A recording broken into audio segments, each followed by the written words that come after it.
I'm here at the Navy's indoor ocean at Carter Rock.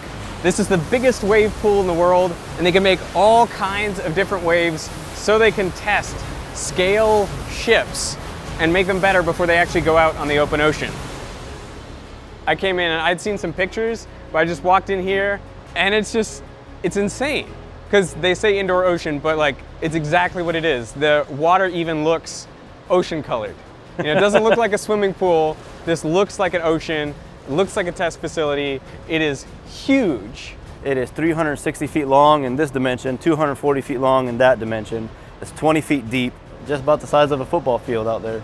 The dome above us was the largest freestanding dome for a while. Largest freestanding dome in the world. Yep. What? In this pool, they can make waves of all shapes and sizes using huge paddles that line 2 walls of the pool. We have 216 individual wave makers. We can make waves from negative 45 degrees up to 135 degrees, which is kind of coming right back at it. We are now behind the big paddles that make the waves. These 216 paddles are programmed to move in incredibly well choreographed ways so that they can produce reproducible, perfect size, perfect frequency waves that go across the entire pool. You can see these air bellows that are what's making the angular motion. That vertical piece is the force transducer. The other force transducer is right up on the top. There are lots of wave pools in the world, but what makes this one different is control. You can create waves of a specific amplitude and frequency and do so repeatedly. Should we try a 1 hertz? Yeah. Do me a favor and dial up 1 hertz. Amplitude will be 0.078 at 1 hertz. Hey, go ahead and send it from 0, please. And so this is the largest wave we can make at 1 hertz, just based on the motion and power requirement for the wave maker. There's something a bit like surreal about watching this because it almost looks like an ocean, except you never see waves this regular out there. Correct. One of the fundamental characteristics of a wave is its wavelength, the distance from one crest to the next. The first thing most people learn about waves is they transmit energy rather than material from one place to another. In this case, as the wave travels to the right, the water molecules themselves basically move along circular paths, and the deeper the water, the smaller this motion. All motion stops at a depth equal to half the wavelength. This is known as the wave base. But even in an ideal water wave, the molecules do drift a bit in the direction of wave motion, and this is because the molecules travel faster the higher up they are. So they move farther at the top of their loop, then they move backwards at the bottom, creating a spiral path. This place is perfect for observing properties of different waves. I asked Miguel to show me some waves with different frequencies but the same amplitude. So what I'll have them do now is I'll have them stop this wave and this change the frequency. Because we're at 0.6, we'll go to 0.5, so it'll be a 2-second wave.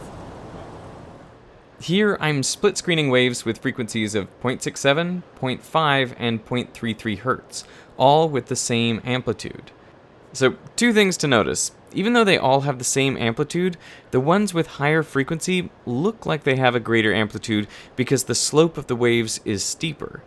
And second, the frequency of a wave affects its speed. High frequency waves travel slower than low frequency waves. In fact, as long as the water is deeper than the wave base, wave speed is inversely proportional to its frequency. They have a really cool demo that takes advantage of the different speeds of different frequency waves. You can see it starting here. They send out high frequency waves first, followed by lower and lower frequency waves.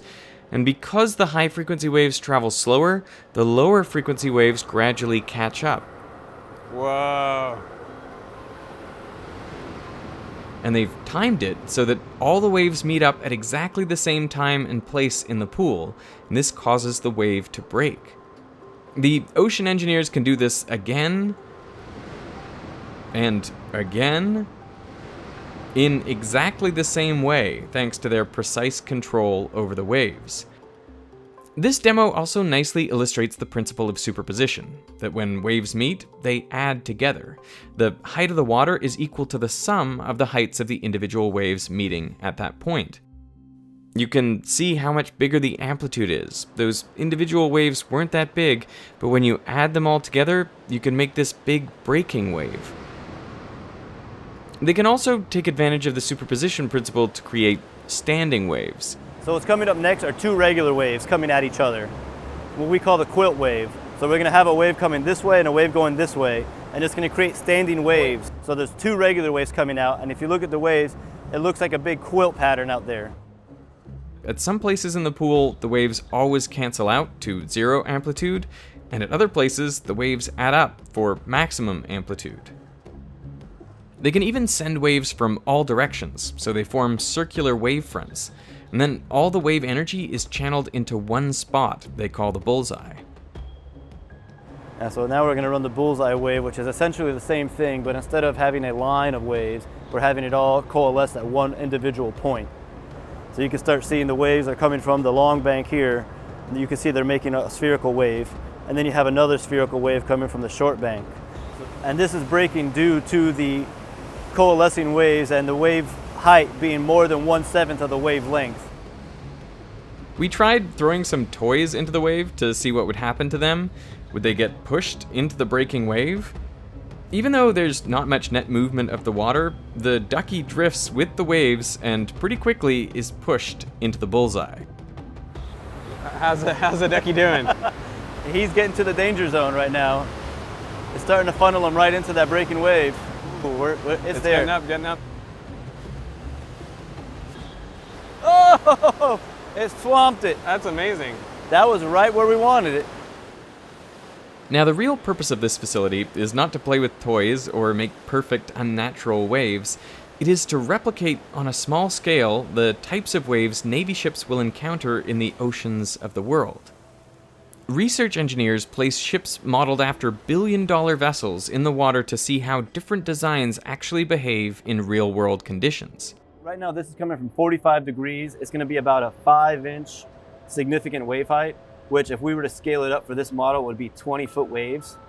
When we're doing a free running model like this, we usually run like a racetrack, like a big circle, or a figure-8 track, so we know the headings that we're running in, so that we can correlate that to, the full-scale vessel.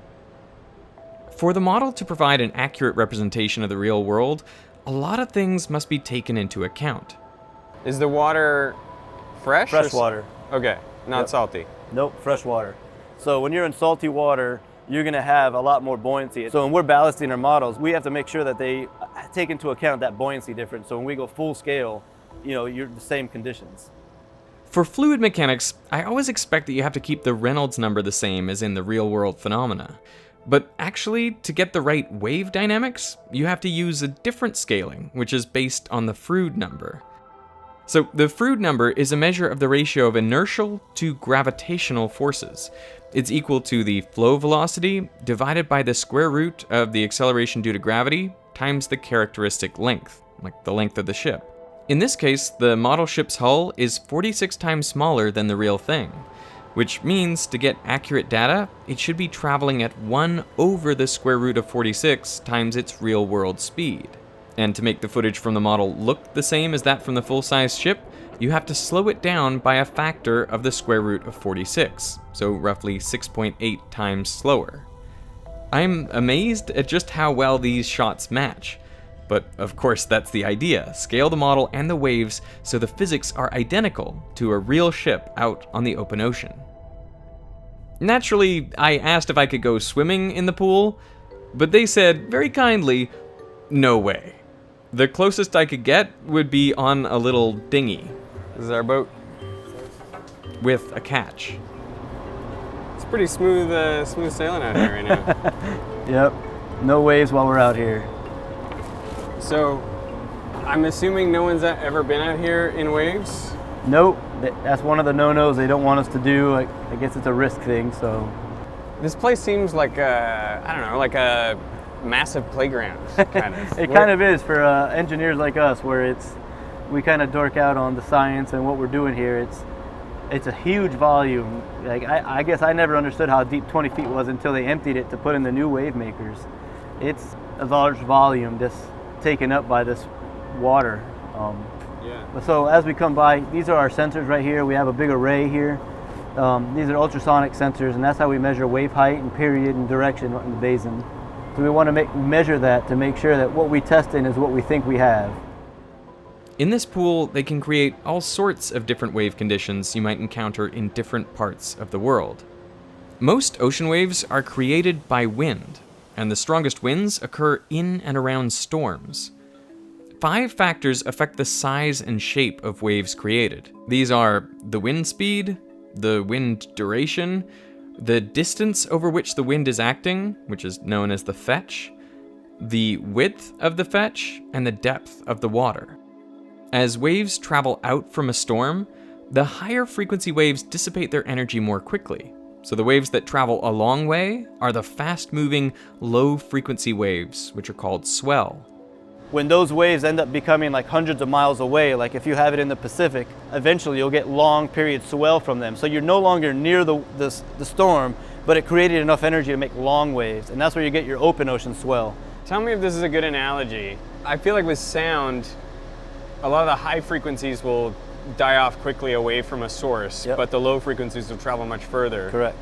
So is it the same thing with the waves? It's like you're walking away from a concert and you can still hear like the bass, but you can't see any of the high That's frequencies. a great analogy. Yep. What's the deal with rogue waves? People like to think it's a rogue wave where it just came out of nowhere and just came up. No, it's usually multiple waves that are meeting up and creating an amplitude that's much larger than what the self-standing wave would be. So when it meets, it's going to break because you have this large wave creating this huge amplitude that it just can't hold it and it breaks. On a calm day, when you see waves crashing at the beach around 10 seconds apart, that is swell. But because of its long wavelength, swell isn't really a concern for ships out in the open ocean. You know, if you're on a long period swell, your ship's probably just going to heave a little bit. You're more worried about the steep waves and the windy waves that are really moving you around. Wind waves are formed in 3 steps.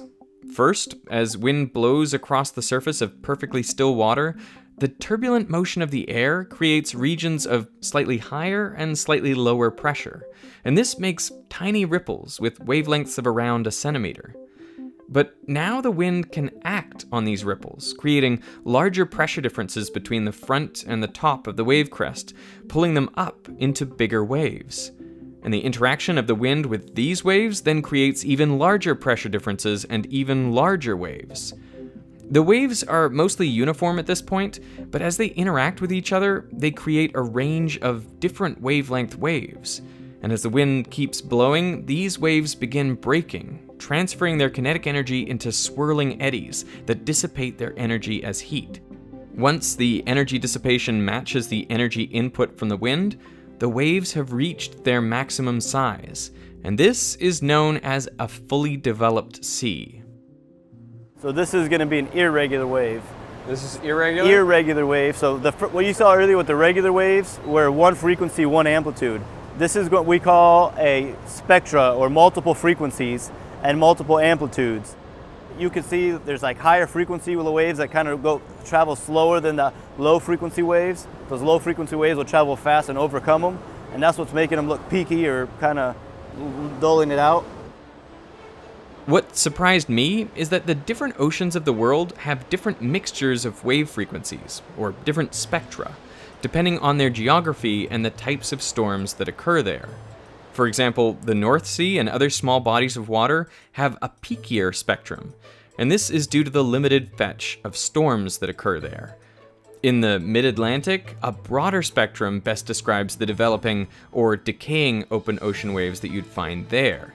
And in the North Atlantic, the steady wind across an open ocean produces the broadest spectrum of wind waves. So when testing, engineers first have to figure out where the ship will be deployed and which spectra best match these locations before creating them in the pool. For most people, I think an ocean is an ocean. But you're saying that there's sort of like different conditions depending on where you are? The destroyer, when I was in command, we did an operation off the coast of South Korea in the spring. Very rough sea keeping conditions. But then, like when you're crossing the Pacific, a lot of that is a lot calmer. So again, from there to the coast of South Korea to the Arabian Gulf, all those very different conditions. Were there any conditions that were particularly rough for you? So my bed was actually in the middle of a room, and the seas were so bad, and this is either South or East China Sea, the seas were so bad that one night I woke up in the middle of the night and my whole mattress with me on it was sliding off of my bed frame. And that's a pretty significantly sized mattress, so you can imagine the seas we were in that night. Much bigger than this would terrify me. I know it probably looks benign, but like much bigger than this, I think that model will take a lot of water. Why do you care about how much water goes on the deck? So on the back of this DDG is a helicopter landing pad. They don't want any water on the deck when a helicopter's about to land. That's a big problem. You know, that's one of the tests that we do here is we'll put cameras to look at the deck and understand how much water washes on. Since I knew they wouldn't want to risk their fancy model in rough conditions, we brought along a little remote-controlled boat to test. Yeah, I wouldn't be happy on that boat. A lot of people would be getting seasick. Whoa! Whoa, no! Is it gone? It's gone! No, it's right there. It came up. It's upside down. It was totally gone. It was in the air, and then it went under. Now, not all the models tested here can be remote controlled. So on the carriage is where we're going to do captive model tests where you could tether, put power and instrumentation onto a model that can't hold it itself. So usually the model will go in this moon bay right here. The models are hooked up here, and then the whole lab speeds over the waves, towing the model underneath.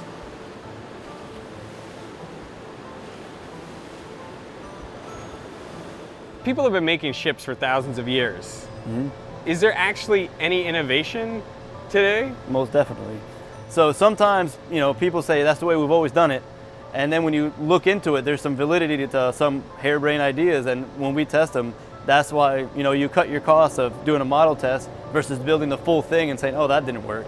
Every ship that's in the Navy's fleet has gone through here, has gone through either our purview or has been tested peripherally with us. But all of the Navy-owned ships have been tested in this facility. And there is a ship out there with a tumble home design where if you look at this ship behind you, it flares out. So this flare is usually what helps protect you from when you start rolling. It gives you a reaction force or helps push you back. A tumble home is shaped, you know, the opposite direction. And if you have a ship shaped in that direction, it doesn't have as much of a restoring force when you roll. But what is the idea with making a ship like that? There's a lot of different reasons why you want to change a hull design. Some of it is the above water signatures. It's all about the shape and radar sections. And you know, there's a lot that goes into that. You always want to be stealthier. You always want to be faster. You always want to have more power. And that's always what, you know, the innovations come. So most of the sailors aren't aware of the work that's going on in the background to support what they do. When I was in the fleets, and I've been in the Navy 27 years, I never had any idea, certainly not the magnitude of what they do. I'm not exaggerating when I say it's impacted every ship and submarine in the fleet.